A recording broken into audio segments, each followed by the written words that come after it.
David Carr, Durham, North Carolina.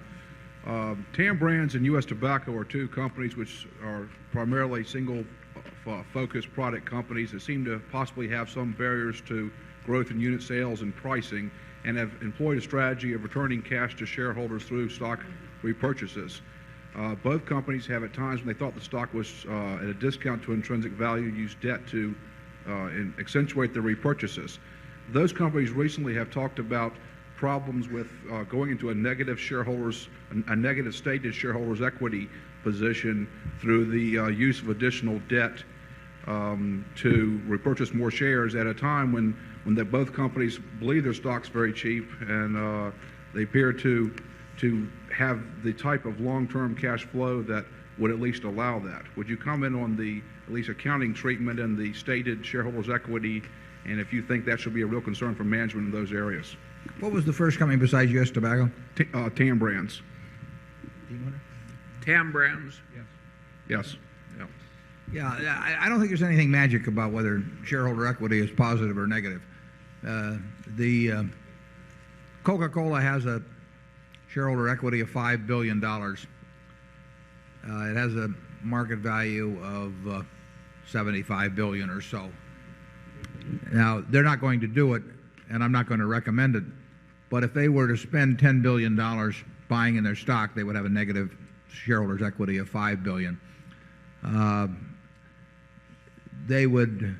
Their credit would be sound. I mean, if somebody else were to buy the company for $75 billion, they'd have $5 billion of tangible assets and $70 billion of intangible assets. And there is nothing magic about a company having a positive shareholders equity, and it isn't done very often, and I can't even think of a case where it's been done, but it may have been. But I see nothing wrong with a company having a negative shareholders equity, although it may be prohibited by the state in which they're incorporated in terms of repurchasing shares at a time that would produce that. You'd have to look at the state law on that. But any time a company in an LBO or something is bought out at some very large number over book value, in effect they're creating a negative, if they borrow enough money on it, they're creating a negative shareholders equity in terms of the previous shareholders equity. It's just a fiction as to the numbers between the two organizations. You should buy in your stock when you don't have a use for the money, and that could be management specific. I mean, some managements might have a use for the money if their field of capital allocation were large enough, whereas another management that was more specialized in their own business might not. But once a company has attended to the things that are required or advantageous for the present business,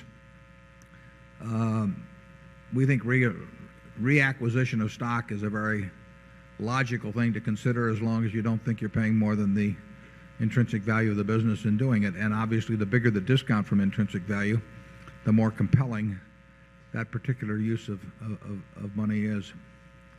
Charlie? I've got nothing to add. Generally speaking, maybe Coca-Cola can have a negative equity, but I don't think it would be a good idea for General Motors. I think there's something to be said for a positive shareholders' equity.